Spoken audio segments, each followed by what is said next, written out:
Good morning, everyone. Clint McLaughlin here with Midwest Market Management. It is Thursday, May 1st. I've got Riley Sykard with me here today, and we are going to spend a little time looking at Safrinha weather.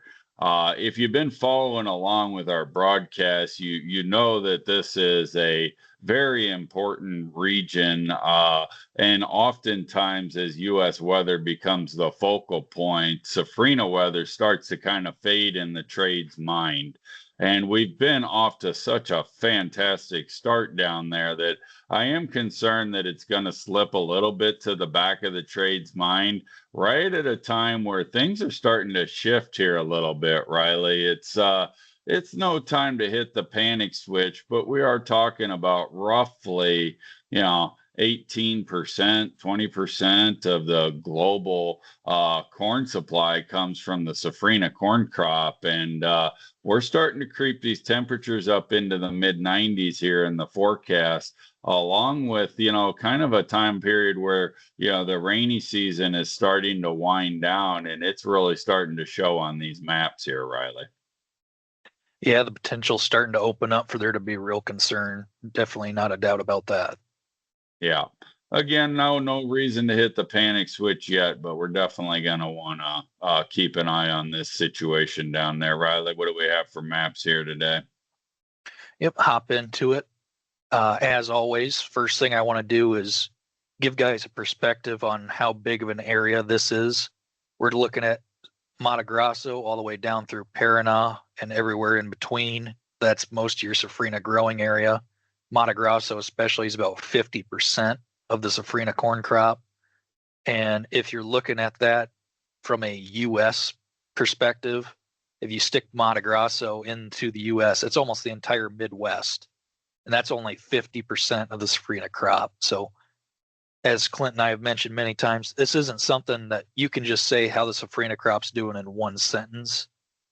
We've kind of been able to this year. It's been pretty friendly all around, but starting to see some changes that will discredit that. So moving right into it here, 1 to 5 day temperatures, starting to see some 90-degree pushes like Clint, you mentioned earlier.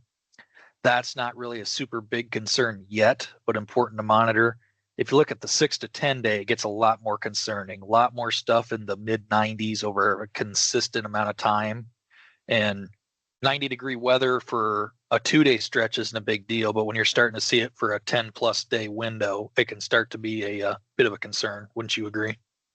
Yeah, it would. And, like I've always said, it feels like with today's genetics, which I'm sure they have pretty good genetics down there as well, it's hard to kill a corn crop with hot or dry. But when you put the two together, you can certainly change the scenario very quickly. Another thing I remember, Riley, that was huge in 2012, that was the worst drought we ever went through here in the Midwest during my career.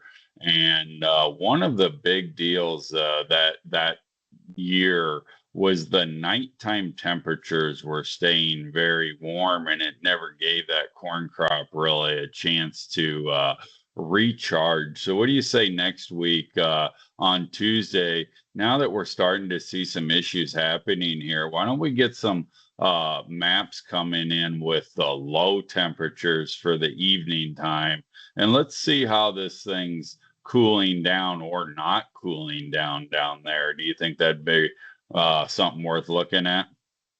Definitely. When we're starting to see heat, you want to keep track of it. If there is a story, you want to see why. So Yeah, let's do that for next week. I think that'll give our viewers a nice fresh something to look at. sounds good. Moving past the temperature side of things, last 13 days, there has been a decent amount of rainfall.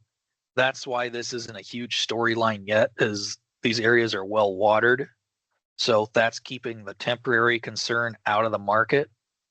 But as we move into this, like you and I just mentioned, we're looking at potential 10 days of heat and the rainfall. Some areas in Mato Grosso are going to catch some.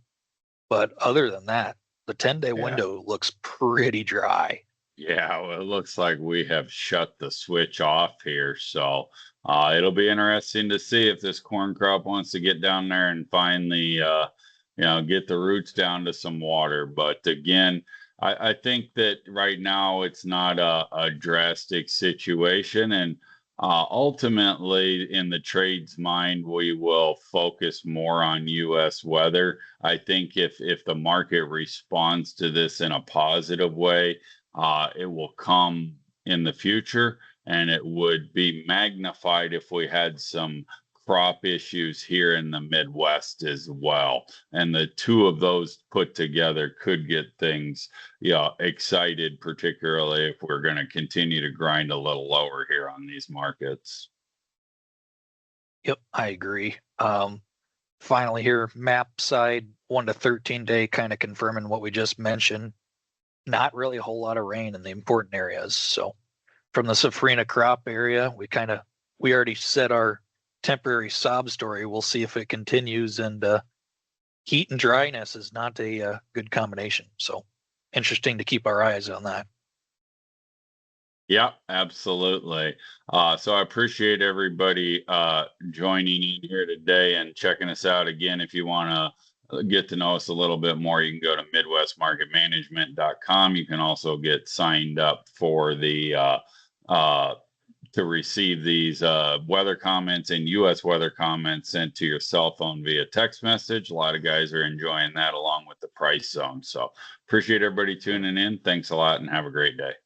This material has been prepared by a sales or trading employee or agent of Midwest Market Management and is in the nature of a solicitation. This material is not a research report prepared by of Midwest Market Management Research Department. By accepting this communication, you agree that you are an experienced user of the futures markets, capable of making independent trading decisions, and agree that you are not and will not rely solely on this communication in making trading decisions. Distribution in some jurisdictions may be prohibited or restricted by law. Persons in possession of this communication indirectly should inform themselves about and observe any such prohibition or restrictions. To the extent that you have received this communication indirectly and solicitations are prohibited in your jurisdiction without registration, the market commentary in this communication should not be considered a solicitation. The risk of loss in trading futures and/or options is substantial, and each investor and/or trader must consider whether this is a suitable investment. Past performance, whether actual or indicated by simulated historical tests of strategies, is not indicative of future results. Trading advice is based on information taken from trades and statistical services and other sources that of Midwest Market Management believes are reliable. We do not guarantee that such information is accurate or complete, and it should not be relied upon as such. Trading advice reflects our good faith judgment at a specific time and is subject to change without notice. There is no guarantee that the advice we give will result in profitable trades.